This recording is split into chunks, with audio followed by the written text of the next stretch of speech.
मैं पृथ्वी सिंह एस्ट्रोलॉजी के बारे में कुछ सिंपल टिप्स देना चाहता हूँ और आगे भी आपको बड़े विस्तार से और बड़े सरल ढंग से समझाया जाएगा। पहले तो कुंडली जैसे बनाते हैं, जैसे इसको पहले एक स्क्वायर टाइप सा बनाओ, फिर ये दोनों जो कोने हैं ना ये मिलाओ,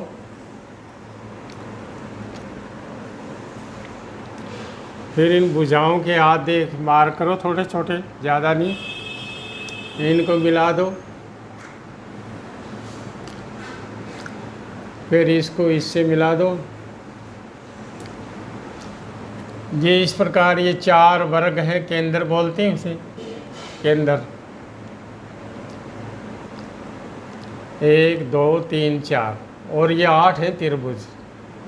नंबरिंग ये इसकी एंटी क्लॉकवाइज ऐसे चलेगी, जैसे 1 2 इस पर, 3 यहाँ, 4 5 6 7 8 9 10 11 12। तो 4 तो केंद्र हो गए, 1 4 7 और 10। इसमें नंबरिंग ठीक डली है कि नहीं डली? केंद्र में जो भी है संख्या है उसमें 6 का डिफरेंस मिलेगा, जैसे 1 और 6 7, 4 और 6 10। अगर 6 का डिफरेंस है तो इसका मतलब ये ठीक है, बिल्कुल एंटी क्लॉकवाइज नंबर लिखे जाते हैं। इन जो ये खाने हैं इनको खाने भाव भी कहते हैं, भाव नाम है इनका। जैसे पहले भाव में, दूसरे में, तीसरे में, चौथे में, 5वें, 6वें, 7वें, 8वें, 9वें, 10वें, 11वें, 12वें भाव। भाव भी बोलते हैं, घर भी, घर में, खाना, इस प्रकार इनके कुछ नाम रखे गए हैं। अब इसको हम इस आगे देखेंगे भी ये चंद्रमा की पोजीशन से किस प्रकार ये पाया देखा जाता है। तो चंद्रमा की जो संख्या होती है वो राशि होती है किसी भी। अब जैसे पहले हम, जैसे यहाँ चंद्रमा है, यहाँ चंद्रमा है, यहाँ चंद्रमा है, 1 6 और 11 में यदि चंद्रमा बैठा है तो सोने का पाया होगा वो।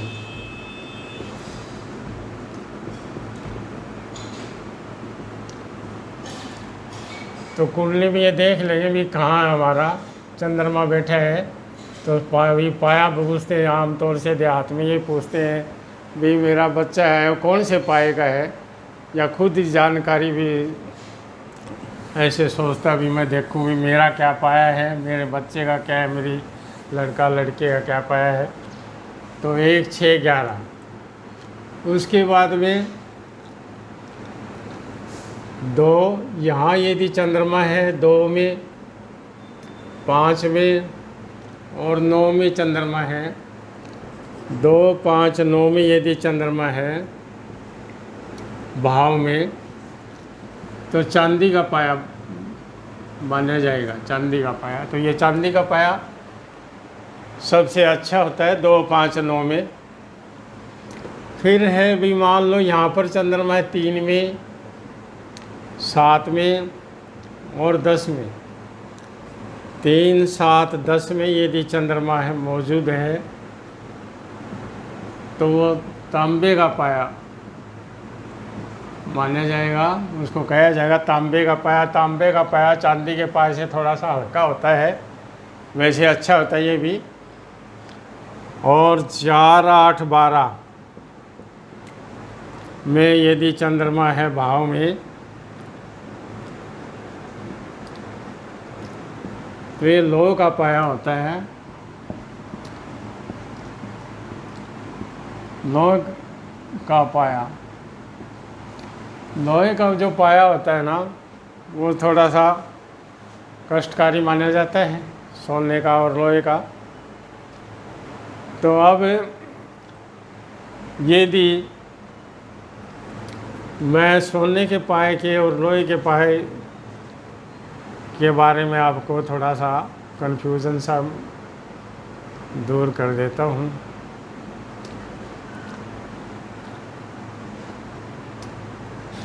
1 6 11 में सोने का पाया है। 1, 6 और 11। यदि यहाँ पर 1, 6, 11 में एक जगह ही होगा ना, कहीं पर भी यहाँ है तो सोने का पाया, यहाँ है तो यहाँ है, तो एक राशि होगी आदमी की। यदि इन तीनों में से किसी एक जगह पर शनि बैठा है, जैसे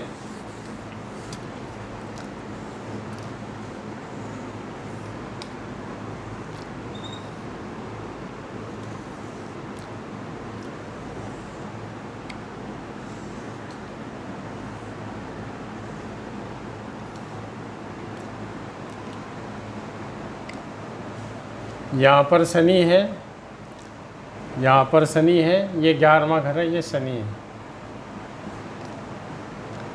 सोने का पाया है, चंद्रमा मतलब यहाँ 1, 6, 11। अब आपको गिनना नहीं पड़ेगा, अभ्यास से है ना, अपने आप ही आपका हाथ सीधा ही 11 पर जाएगा, 1 पर जाएगा, 6 पर जाएगा। तो यदि शनि बैठा है तो ये सोने का पाया है ना, चांदी के पाए जैसा ही काम करता है ये। तो ये शनि का, इसका जो सोने का पाए का दोष है ना, वो समाप्त कर देता है शनि। इसी प्रकार